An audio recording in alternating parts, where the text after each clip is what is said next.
저는 여전히 방향에 대해서는 뭐 크게 의심할 여지가 없다라고 생각을 하고 있고요. 정부가 잘 나가다가 제가 볼 땐 지금 3,000%로 빠지고 있는 것들도 확실히 있거든요. 상법 개정에 대한 방향이 무엇이냐에 대한 고민은 반드시 있어야 돼요. 우리나라는 이미 아시다시피 거의 부동산이 70%, 네. 30%가 금융자산인데 네. 금융자산 내에서도 44%가 은행 예금이거든요. 주식이 거의 없어요. 그렇죠? 그런데 이렇게 되면 집값 못 잡아요. 결국엔 자산을 다른 데로 옮겨야 되지 않습니까? 지금 제가 보니까 그 요건들이 정해져 있거든요. 정답지가 딱 나와 있는데 하나씩 정답에서 그어버리고 있는 거예요. 자, 생각 잘 해놓고 결과가 잘못되면 아니한만도 못할 수 있어요. 저는 이렇게 생각을 해요.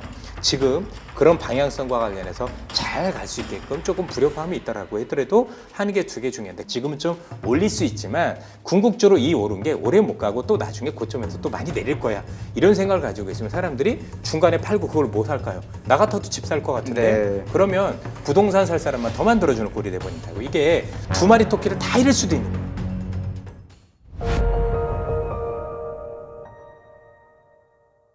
사실은 당장은 이제 관세 협상을 두고 저희가 이야기를 많이 했지만 또 그 다음에 대해서 눈길을 쏠리는 게 네. 환율 전쟁 단으로 넘어가는 게 아니냐 예. 이런 시선이거든요. 여기에 대해서는 어떤 의견 가지고 계신지요? 사실 뭐 트럼프가 지금 나름대로 뭐 환율에 대해서 약달라 얘기하는데 일전에도 말씀드렸지만 환율은 지금 딱 약달러가 시작됐다 이렇게 얘기를 할 수는 없는 거고요. 전체적으로 놓고 보면 지금 약달러 얘기가 나오는 가장 큰 이유 중에 하나가 트럼프가 지금 우려하고 있는 게 하나가 있어요. 그게 뭐냐면 조만간 스테이블 코인이라는 게 발행이 될 거잖아요. 그럼 스테이블 코인이라는 게 발행된다는 게 결국 미 국채에 대한 수요가 높아지는 건데 그럼 달러가 약세로 갈까요? 아니지 않습니까? 그렇죠? 강세로 갈 가능성이 높지 않을까요? 그렇죠? 왜냐면 미 국채를 수요한다는 얘기는 달러를 수요한다는 얘기가 되는 거니까. 그래서 거기에 따른 강세 흐름을 조금 제어하고 싶은 게 아닌가라는 생각을 저는 개인적으로 좀 해봤어요. 그렇죠? 왜냐면 일전에도 말씀드렸다시피 현재 미국이 원하는 달러의 방향은 그때그때마다 나한테 유리한 쪽인 거예요. 그렇죠? 네. 지금 당장은 물가와 관련된 부분이 있으니 수입 물가를 낮추기 위해서 지금은 약간의 뭐 달러 강세, 너무 약세보다는 그게 조금 더 유리할 거고요. 또 하나는 나중에 우리가 미국이란데 우리나라도 투자하고 뭐 일본도 투자하고 유럽도 다 투자를 했었을 때 투자 이후에는 어쨌든 간에 이제는 미국도 수출하는 국가 입장에서 놓고 보면 사실은 강달러가 마냥 즐겁지는 않을 거 아닙니까? 뭐 그때는 또 이제는 서서히 약달러가 진행이 되는 게 맞다라고 판단할 거고 특히 이제 지금 같은 경우는 누가 보더라도 이 스테이플 코인이라는 게 발행이 되기 시작을 하면 지속적으로 달러에 대한 수요가 갑자기 크게 일어나면서 달러가 굉장히 크게 오를 수 있는 가능성이 있는 거지 않습니까? 요걸 일정 부분 좀 제어를 하고자 하는 얘기를 제가 구체적으로 한 게 아닌가라고 추정이 가능하더라고요. 제가 이제 달러 관련해서는 제일 이해가 안 되는 게 뭐냐면 보세요. 유럽한테도 몇 천억 달러를 투자라고 하고 수입하라고 하죠. 일본한테도 하죠. 그럼 그 수많은 달러가 다 미국으로 들어오는 거고 맞아요. 그 나라의 통화를 미국 통화로 바꿀 수밖에 없잖아요. 맞습니다. 그럼 달러는 맞습니다. 유입되는 예. 거고 그러면 달러가 약세일 수 있는 방법이 없는데 그럼 결국은 그만큼 달러 약세를 유도하기 위해서 유동성을 엄청나게 풀지 않으면 달러가 약세가 될 수 있는 방법이 없거든요. 그럼 이건 결국은 저의 뇌피셜이지만 내년 중간선거 전까지 은행이 뭐 대출을 더하든 뭐라 어떤 방법을 써서 달러를 더 많이 풀겠다. 그러니까 경기를 정말 제대로 한번 오비비에게 뭐든 띄워보겠다라는 걸로 저는 오히려 해석을 했거든요. 너무 제가 좀 극단적으로 좋게 보는 건가요? 어떻게 보세요? 좋게 보는 거는 모르겠는데 네. 근데 제 생각엔 조금 나가셨다라는 생각이 네, 하고 그래서 있고요. 여쭤봅니다. 네. 예, 왜냐하면 일단은 스테이블 코인을 찍으면 양적 완화가 돼요. 네. 사적 양적 완화가 되기 때문에 저절로 우리가 생각하는 돈은 많이 풀리게 됩니다. 네. 그렇죠? 그리고 동시에 어쨌든 간에 지금 스테이블 코인을 발행할 때를 기점으로 해서 또 미국한테 금리 좀 내려라고 지금 연준한테 얘기를 하고 있잖아요. 그래서 금리가 내려줄 수 있다라면 시장의 유동성은 늘어나는 거에 대해서는 이견이 없는 거지 않습니까? 그렇죠? 그런 상황에서 아마도 각국들한테 조금 얘기하는 게 특히 이제 저는 중국이라고 보여지는데 내수 좀 키울래? 이런 어떤 시그널일 수도 있다라는 생각이 듭니다. 그래서 아마 달러 자체를 조금 이제 굉장히 조절하고 싶어하는 욕구를 굉장히 가지고 있는 게 아닌가라는 판단을 가질 수가 있을 것 같아요. 돈이 그렇게 들어오는데 달러를 조절한다는 게 전 진짜 이해가 안 쉽진 않죠. 돼가지고. 예. 네. 근데 그게 또 그 많은 돈이 한꺼번에 들어가는 아니니까 그건 그러니까 그렇겠죠. 나름대로 네. 조절이 있기 때문에 뭐 그 조절을 일정 부분 한다라면 뭐 달러가 강세로 된다고 하더라도 그 폭은 제한적일 수가 있겠죠. 근데 저는 앞서도 말씀드렸지만 스테이블 코인이 조금 더 달러 강세 요인이 될 수도 있다고 봐요. 네. 어쨌든 미 국채에 대한 수요일 거니까요. 네. 사실은 저희가 지금 앞서 질문드린 것들도 많은 관심을 받는 부분이지만 뭐 2분기 성장률 속보치를 포함해서 이제 미국에서 나올 지금 수치들이 꽤 많거든요. 그 중에 좀 가장 주목을 한다면 뭐에 주목을 지금 하시겠어요? 무조건 고용이에요. 물가도 아니고 고용이에요. 왜 고용이냐면 이제 7월에 이번에 FOMC가 있을 건데 FOMC에서 이제 뭐 금리 인하에 대한 논쟁들이 벌어질 건데요. 거기서 크리스토퍼 월러하고 여러분 아시겠죠? 미셸 바우만 같은 경우가 전체적으로 지금 막 금리 인하에 대한 주장을 하잖아요. 그 주장의 근거가 물가가 아니에요. 결국엔 고용이에요. 그죠? 야, 미국 경제 망가지니까 내리자라는 얘기지 관세에 대한 영향이 없으니까 내리자라는 얘기들이 아니거든요. 그래서 향후에 나오는 고용 데이터가 유의미하게 조금 이제 부서지는 모습들이 나온다라고 하면 사실상 관세와 무관하게 금리 인하에 대한 명분을 쌓을 수 있는 여지가 될 수 있기 때문에 사실상 앞으로 나오는 데이터 중에서 물가도 너무 중요하지만 네. 저희들이 볼 땐 고용이 더 중요하다 이렇게 말씀드릴 수 있을 것 같아요. 그러니까 고용이 결국은 나쁘면 경기가 나쁘다는 걸 해석을 해서 그렇죠. 주가가 그렇죠. 비싸다는 사람도 있고 예. 어떤 분은 말씀하신 것처럼 고용이 나쁘니까 금리를 내릴 거니까 유동성이 좋아서 좋다라고 해서 이 경기하고 주가 사이에 엄청나게 지금 왜냐면 주가가 많이 올랐으니까 되게 치열한데 고용이 나빠지는 걸 시장이 어떻게 받아들일 것 같으세요 이번에는? 고용이 안 좋아지는 게 침체까지만 아니라면 네. 일단 일시적 조정이 있다고 하더라도 제가 볼 때 추세를 바꿀 정도는 아니라는 오히려 판단이 금리 들어요. 내릴 수 있다는 쪽으로 좋게 볼 예, 거다. 그렇습니다. 결국엔 고용이 좀 안 좋네. 그럼 경기가 의외로 둔화돼라고 하면 시장이 한번 흔들릴 수도 있다라고 보여지지만 네. 어쨌든 그로 인해서 금리 인하에 대한 명분이 생긴다라면 시장 후자에 더 크게 반응할 것 같아요. 방향성만 놓고 보면. 그럼 이제 이번 FOMC에서 이제 금리가 절대로 인하되지 않을 이번에는 가능성이 거잖아요. 없죠. 거의 없잖아요. 네. 근데 이제 실적도 마찬가지인 게 누구나 그렇다라고 생각을 하면 그렇게 나오고 나서는 오히려 방향이 바뀌는 경우가 있잖아요. 근데 이번처럼 저는 금리 인하가 컨센인 거를 잘 못 본 것 같은데 그게 컨센인데 실제로 인하를 안 하면 오히려 그거 끝나고 나서부터는 이제 분위기가 바뀌어서 9월에 무조건 내려라고 하면서 분위기가 바뀔 수도 있을 것 같은데 그거는 그건 쉽지 어떻게 않은 보세요? 게 네. 뭐 아시겠지만 이미 그 연준이라는 조직 자체가 다수결을 하는 원칙을 가지고 있고 사실 두 사람 빼놓고는 지금 아직 더 두고 보자 이런 스탠스이기 때문에 사실상 뭐 트럼프가 저런다고 해서 이번에 회의했다고 해서 제가 볼 때는 뭔가 방향에 대한 고민이 없을 것 같고 대신에 파월 의장이 이제 기자회견을 하겠죠. 네. 그렇죠 나름대로. 왜냐면 그 동안에는 어떤 발언만 주야장천했냐면 기본적으로 안 하겠다라는 의미가 아니라 관세에 대한 영향을 명확하게 해달라 했었어요. 그죠? 아니 그래서 도대체 관세를 어떻게 부과한다라는 거고 어느 국가에 한다라는 거고 언제까지 한다라는 거에 없었는데 이번에 지금 그게 명확해지고 있잖아요. 대략 나름대로, 15% 그죠? 정도로. 이 정도 되어 가는구나라고 얘기를 한다면 거기에 대한 제가 볼 때는 답을 줄 것 같아요. 그죠? 이 정도라고 하면 내가 시뮬레이션을 해보니 이럴 수 있을 것 같아라는 얘기를 해주지 않을까. 저는 그게 되게 중요한 포인트가 될 것 같아요. 특히 이제 거기서 제일 중요한 게 관세기보다는 혹시 고용에 초점을 두는지, 그죠? 내가 요즘 경기 보니까 관세에 대한 영향은 여전히 아주 불확실한데 고용에 대해서 조금 부정적인 코멘트를 한다던가, 네. 뭐 이런 식이면 그건 9월 인하에 대한 힌트를 준다라고도 볼 수가 있겠죠. 왜냐하면은 이제 얘기하신 관세 효과는 얘기할 수가 있고 그럼 관세 효과 때문에 물가 얼마 오르는지에 대한 계산을 하는데 이번 FOMC가 끝나고 아마 고용 지표가 나올 거고 그리고 8월 말에 이제 잭슨홀이 있으니까 사람들이 그걸 그냥 자기 마음대로 해석을 해서 이제는 그러면은 해준다는 건가 그러니까 금리나 멀었지만 그런 식으로 시장이 먼저 반응할 수는 없어요. 그러진 않을 것 같은 게 시장이 지금 그것만 지켜보고 있기 때문에 명확하게 알 것 같아요. 저 정도만 돼도 알 것 같은데요, 충분히. 그러면은 결국 예. 잭슨홀까지는 시장은 약간 걱정하면서 쳐다볼 가능성이 높고 뭐 9월에 금리 인하가 안 한다라는 게 걱정인 거지, 그죠? 네. 나름대로 아직은 뭐 모른다 이렇게 생각을 하면 제가 볼 때는 큰 우려는 아니지 않을까요, 그죠? 대신에 지금 말씀 주셨지만 8월에 잭슨홀이 큰 분기점이 되는 건 분명해 보이는 게 네. 왜냐면 그때면 지금 말씀 주신 고용 지표들이 나올 거거든요, 그죠? 그러니까 연준 입장에서는 지금 7월에 뭔가를 함부로 결정하기엔 되게 불리한 위치인 것 같아요. 이번에는 안 하겠죠. 네. 왜냐면 이제 뭐 관세에 대한 어떤 것들은 명확해지고 있지만 그렇다 고용 지표가 나온 것도 아닌 거고 그다음에 지금 어쨌든 지난달부터 시작해서 관세에 대한 영향이 사실 구체적으로 이제 상품 시장 영향이 보여지기 시작을 했는데 그래도 한 달 정도는 더 봐야 추세라는 걸 볼 수는 있는 거잖아요.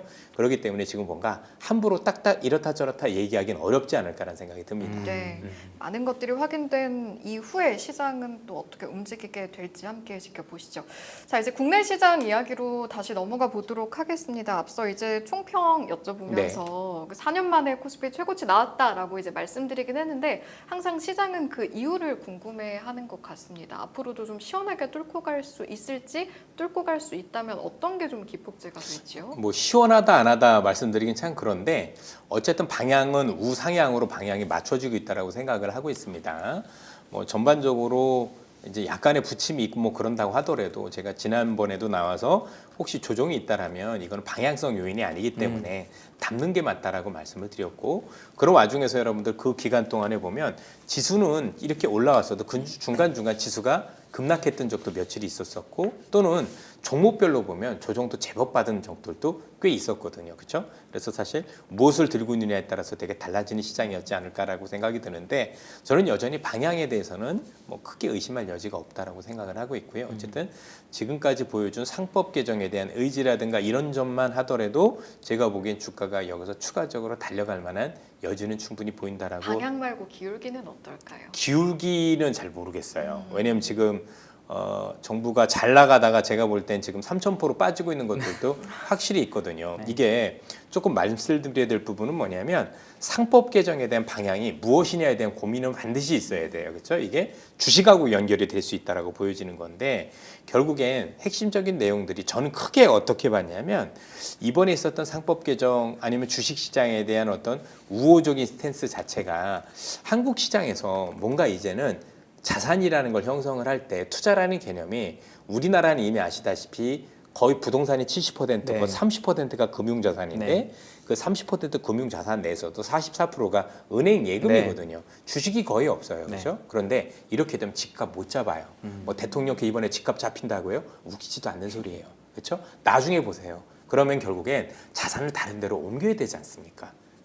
자산을 옮기는데 그게 이제 내가 이제는 부동산보다 주식시장이 더 나은 것 같다라는 생각으로 되어 와야 되는데요. 그러려면 길게 봐서 사람들이 볼 때는 이제 한국의 주식시장이라는 게 그동안에는 조금 오르면 무조건 팔아야 되는 시장이라는 관점에서 벗어나게 해주게 돼야 돼요. 그렇죠? 그러면 내가 주식이 좀 단기 변동은 있었지만 역시 미국처럼 길게 보면 들고 가는 게 맞는 거야라면 부동산 시장에서 많이 나오겠죠. 그럼 저절로 부동산 시장을 안정화시킬 수 있는 여지가 될 수 있을 건데 그러려면 여러 가지 요건들이 명확하게 갖춰져야 되는데요.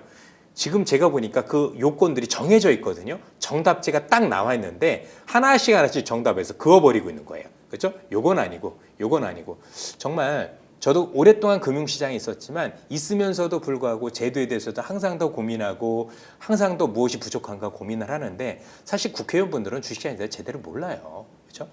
법 전공한 애들 특히 보면은요, 사실 지적 수준이 이 금융시장을 따라올 정도에 안 되는 분들이 되게 많거든요. 근데 이런 사람들이 뭔가 결정을 하고 있다는 얘기인 거죠. 어설픈 결정을 하면은요, 잘 가던 배가 엉뚱한 데로 갈 수 있다라고 보셔야 돼요. 그래서 되게 조심해야 된다. 자, 생각 잘 해놓고 결과가 잘못되면 아니한만도 못할 수 있어요. 저는 이렇게 생각을 해요.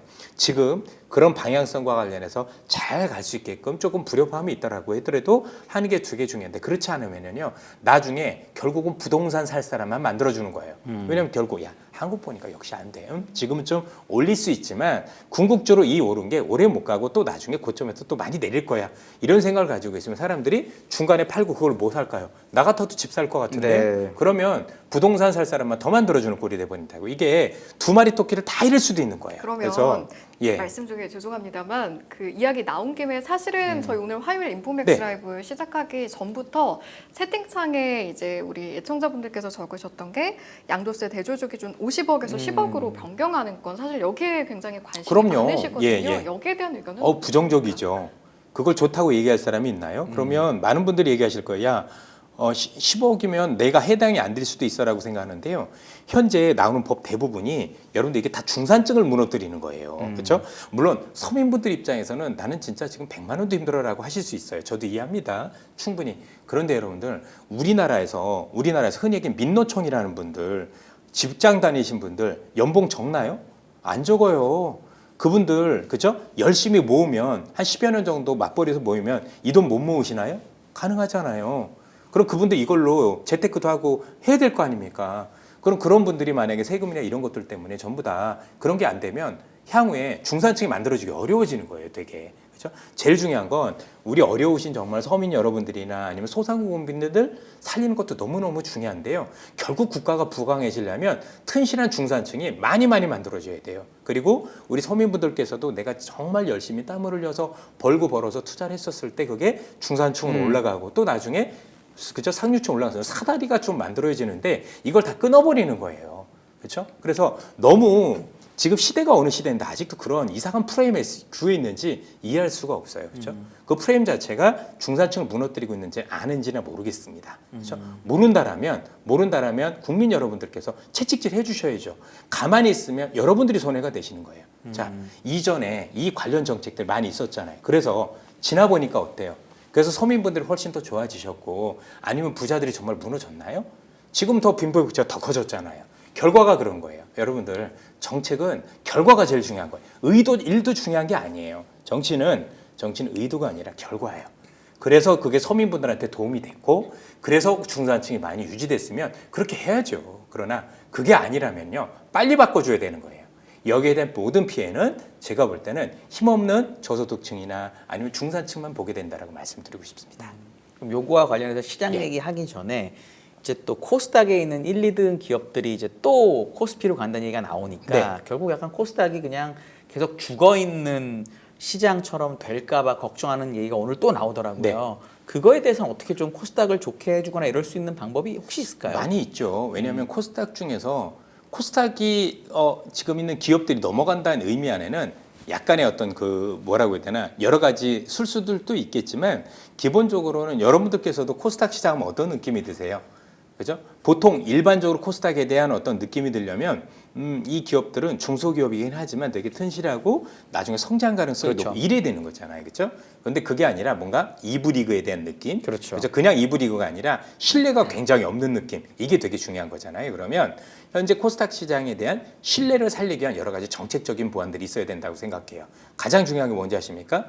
정말 여러 가지 기준을 면밀하게 해놓고 퇴출 기준을 강화해야 돼요. 네. 그렇죠? 정말 제가 보더라도 많은 기업들을 탐방 다니고 그렇지만 이 기업들이 왜 아직도 상장돼 있는지 이해 못하는 것들이 많아요.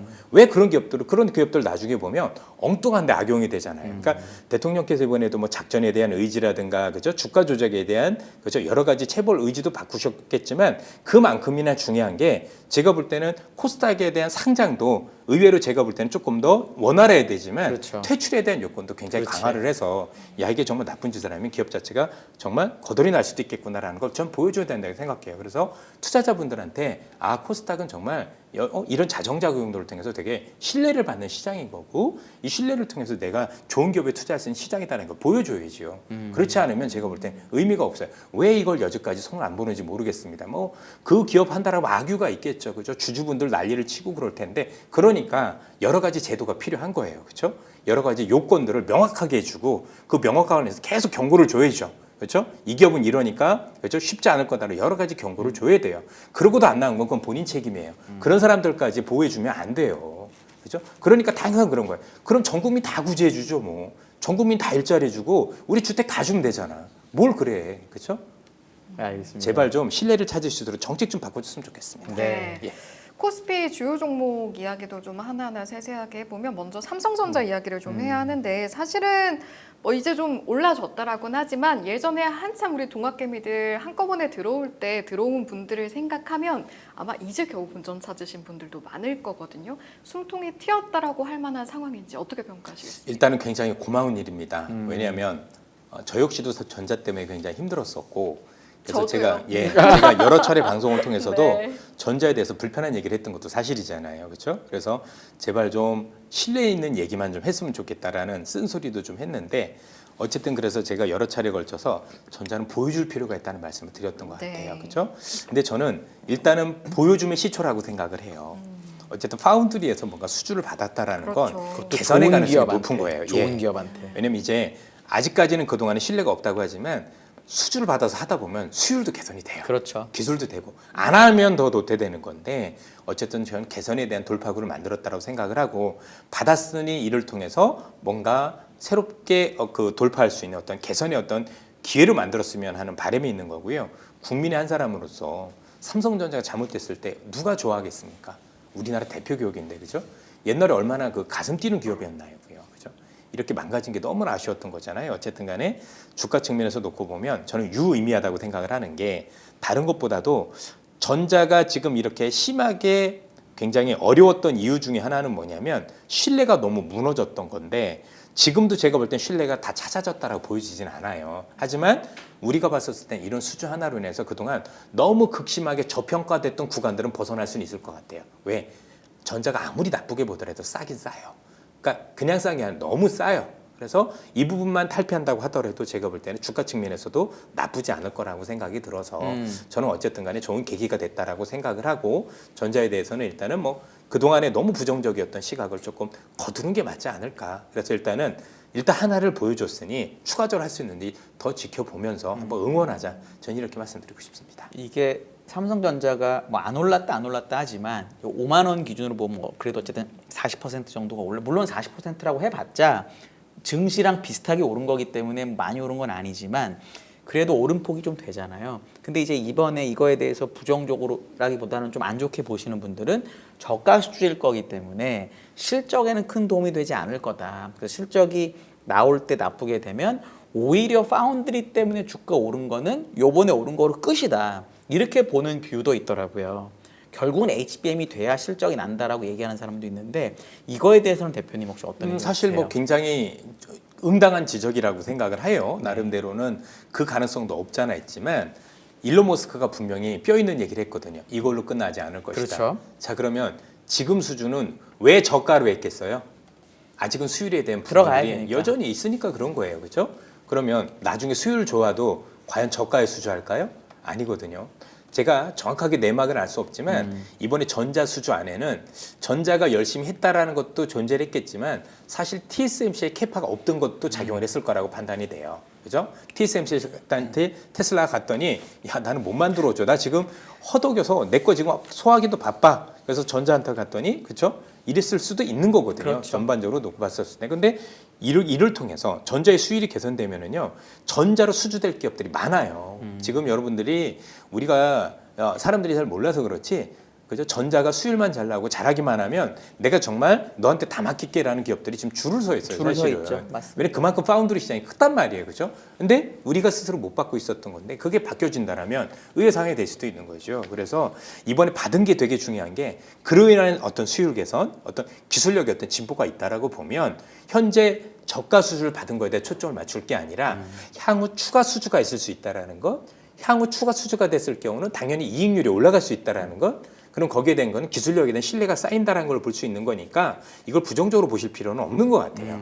그러니까 거기까지는 고려해야 되지 않을까라는 생각이 듭니다. 네. 네. 지금 단에서 사실은 확정해서 말하기는 어렵지만 그래도 굳이 방향성을 따지자면 긍정적으로 좀 전망을 하신다. 왜냐하면 일단 네. 너무 극심한 저평가를 벗어날 수 있는 구간에 온 거잖아요. 알겠습니다. 예. 그렇게 좀 정리해 예, 보겠습니다. 그래서 저의 네. 뷰를 바꾸도록 하겠습니다. 네. 그동안 보셨겠지만 저는 분명히 전자에 대해서는 긍정적인 뷰는 아니었다는 점을 말씀드리고요. 네. 그렇죠? 그래서 이번 기회를 통해서 저는 부정적인 뷰를 거두는 걸로 말씀을 드리도록 하겠습니다. 네. 네.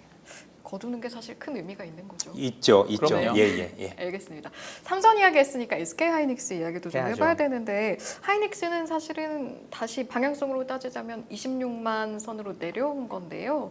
단순히 내려왔다라고 안 좋다라고 보기에는 또 어려운 거잖아요. 그렇죠. 어떻게 평가하시겠습니까? 결국엔 하이닉스는 하이닉스가를 봐야 되는 게 아니라 엔비디아하고 전자를 같이 봐야죠. 왜냐하면 이제 엔비디아가 계속해서 좋아진다는 얘기는 HBM에 대한 어떤 수요가 계속 있을 수 있다는 얘기인 건데 결국 하이닉스에 대한 주가는 삼성전자가 HBM을 사실 못 해줘야 독점적 구조가 유지되는 상황인 거니까 사실 그래서 하이닉스 주가를 전망하기가 지금부터 어려워지는 것 같아요. 네. 예, 그러니까 전자는 이제 워낙 한 게 없으니 무엇이든지 하나라도 나오면 다 좋아지는 케이스지만 사실 전자가 좋아질 때마다 그렇죠? 나름대로 하이닉스한테 그거는 경쟁 관계에서 나름대로 하이닉스한테 부담이 될 수 있는 상황이 될 수 있어서 향후에 이 관련해서 HBM을 만약에 삼성이 유의미한 결과를 냈었을 때는 그래서 제가 볼 때는 포트폴리오 상에서도 외국인들도 바꾸지 않을까요? 그렇죠? 네. 더 싼 이쪽을 사고 비싼 이런 걸 팔고 그래서 롱숏 개념이 될 수도 있기 때문에 주가에 영향이 될 수 있는 거죠. 그래서 정확하게 어떻게 된다라가 아니라 상황에 따라서 우리가 유연하게 대응했으면 좋겠다. 이렇게 말씀드리고 싶습니다. 엔비디아가 4조 달러를 돌파를 해서 웬만한 빅테크 기업들 시총 합친 것보다도 많죠. 커졌는데 그럼 결국은 엔비디아의 GPU는 엄청나게 잘 팔릴 거라는 거는 시장이 믿는 거잖아요. 뭐 내년이 뭐가 그것뿐만이 됐든 아니라 뭐. 이번에 중국 관련해서 이슈도 있으니까 그렇죠. 그것도 있고 이제 어쨌든 장기적인 거를 좋게 보는 건데 그러면 삼성전자가 엔비디아에 납품을 한다고 해도 시장 자체가 엄청 커질 거니까 어차피 SK하이닉스가 계속적으로 독점할 수는 없는 거니 삼성이 들어와도 늘어나는 것 때문에 괜찮다라고 보는 뷰도 있을 수 있는데 이거에 대해서는 혹시 대표님 어떻게 저는요 보세요? 굳이 그럴 필요가 없는 게 만약에 전자가 굉장히 잘해서 물량을 대량으로 쏟아낼 수 있으면 저는 빅테크를 사는 게 맞지 않나요? 네. 그렇게 되면 GPU 가격이 많이 떨어질 것 같은데요. 네. 그렇죠? 왜냐면 이제 지금 GPU를 그만큼 더 많이 만들 수 없는 게 HBM을 그만큼 못 대줘서 이런 게 되게 크거든요. 근데 그런 것들이 자유롭게 된다면 GPU가 훨씬 더 원활하게 생산될 수 있는 거잖아요. 그러면 저는 두 가지 측면에서 하나는 더 많은 기업들이 GPU를 싸게 확보할 수 있으니 AI 하는 기업들한테 더 유리한 거 아닙니까? 굳이 제가 볼 때 하이닉스, 삼성을 살펴볼 게 아닌 거고 되려 조금 더 하나 더 위로 생각할 필요가 있다고 생각을 해요. 예를 들어 삼성이 넣는 거랑 GPU를 만드는 것도 이제 TSMC도 약간 바틀렉이거든. HBM 폭 때문만이 아니라 TSMC가 다 만들어주니까. 그렇죠. 그런 것도 있겠죠. 그럼 예를 들어 GPU 가격은 유지가 되고 GPU는 계속 잘 팔리는데 그래서 GPU가 잘 팔린다는 얘기는 HBM도 계속 많이 팔리는 거잖아요. 근데 그거 팔리는 거에서 전자가 요만큼 뺏어간다는 것 때문에 하이닉스를 팔아야 된다라는 주장이 요즘에 약간 리포트들이 나오고 있잖아요. 그게 이거에 대해서는 어떻게 롱숏의 보세요? 개념이에요. 네. 예. 왜냐하면 더 싼 걸 사고 비싼 걸 판다라는 개념인 거니까 그냥 그렇게 보시는 게 맞는 것 같아요. 상대적으로 외국인들은 삼성이 반드시 들어왔다고, 롱숏을 합니다. 삼성이 들어왔다고 닉스가 나빠진다기보다는 외국인들의 헤지펀드들의 롱숏 때문에 그렇다. 당연하죠. 네. 왜냐면 지금은 어, 글로벌 시장은 다 롱숏 펀드예요. 롱숏 펀드라는 얘기는 저기 뭐죠? 롱이 있고 숏이 같이 있다라는 아니 얘기죠. 근데 롱펀드들도 헤지펀드니까. 워낙 많아서 그렇죠? 반드시 롱숏 펀드는 아니고 헤지펀드들만 그러니까 예를 들어서 그러면 이럴 수 있나요? 투자자들이 SK 하이닉스만 우리나라 반도체로 생각하다가 이번에 파운드리 뉴스도 있고 만약에 HBM도 좋은 뉴스가 있으면 나는 롱펀드로서 전자를 더 살 거냐 자, 아니면 이렇게 닉스도 보세요. 팔고 전자를 살 제가 거냐. 엔비디아예요. 네. 삼성이 잘 만들어요. 그럼 하이닉스한테 제일 먼저 뭘 요구할 거라 보세요? 당연히 단가 인하를 요구하겠죠. 그럼 답은 나온 거잖아요. 아니 근데 이제 물량이 훨씬 더 많이 늘어날 수 있다라는 물량이 거를 중요한 게 아니에요. 그러니까- 이익률이 떨어지는데 아니 근데 이제 매출이 PQ니까 물량이 늘고 가격 들면 이익률은 유지할 수가 있거든요. 대신에 우리가 생각했던 것보다 그로스가 낮게 나오는 거를 지금 걱정하면서 SK하이닉스의 목표 주가가 내려가고 있거든요. 요거에 대한 의견 어떠세요? 사실 뭐 정확하게 어떻게 될지 모르는데 아, 그래도 가정 만약에 단위로 가정상 네. 지금은 그렇게 뷰가 있으니까 의미가 사람들이. 저 별로 없다고 생각이 들고요. 왜냐하면 제가 이제 우리 뭐 한 의원님하고도 계속 이렇게 하면서 하는데 너무 부정적인 것만 자꾸 보시려고 그러는 아니죠. 왜냐하면 SK하이닉스가 주가가 네. 빠졌으니까 이거에 대해서 왜 빠졌는지를 지금 사람들이 얘기하는 게 다 그거예요. 예. 전자가 들어와서 말씀하신 대로 단가가 빠져서 이러니까 SK하이닉스가 앞으로 안 된다라는 것에 주식이 한 3만 원 빠진 거거든요. 근데 그거를 그렇게만 봐도 되는 거냐? 아니면 시장이 좋아지니까 SK하이닉스도 같이 좋아지는 거냐? 이거에 대한 뷰를 여쭤보는 거예요. 글쎄요, 뭐 정말 시장이 훨씬 폭발적으로 커져서 근데 시장이 커진다라는 것만 가지고 올라갈 수는 없는 거잖아요. 왜냐하면 제가 이 사례를 들이댈 수 있는 게 있어요. 2000년대 초반에요. 2000년대 초반에 여러분들 지금은 이름이 바뀌었지만 LG 디스플레이 원래 이름이 뭔지 아세요? LG 필립스 LCD였다고요. 그랬나요? 예, 네. LG 필립스 합작사였다, LCD. 합작사. 예, 네. 그게 LCD TV를 처음 만들었단 말이에요. 네. 그러면 그 당시에 기술력이 좋아져가지고 여러 기업들이 LCD TV를 엄청 만들기 시작해서 대량 생산이 됐어요. 시장은 엄청 커졌거든요. 주가는 반에 반토막이 났어요. 그게 대량 생산의 의미예요. 왜냐하면 단가가 낮아지면서. 그렇죠? 그럼 그런 사례도 있는데 시장만 커진다라고 해서 반드시 이익률이 유지될 거라고 얘기하기도 쉽지는 않을 것 같고 시장이 커지긴 하는 가장 큰 원인이 공급자들이 되게 많아지는 시장에서는 사실상 주가가 유지됐던 사례가 별로 없었던 것 같아요. 예.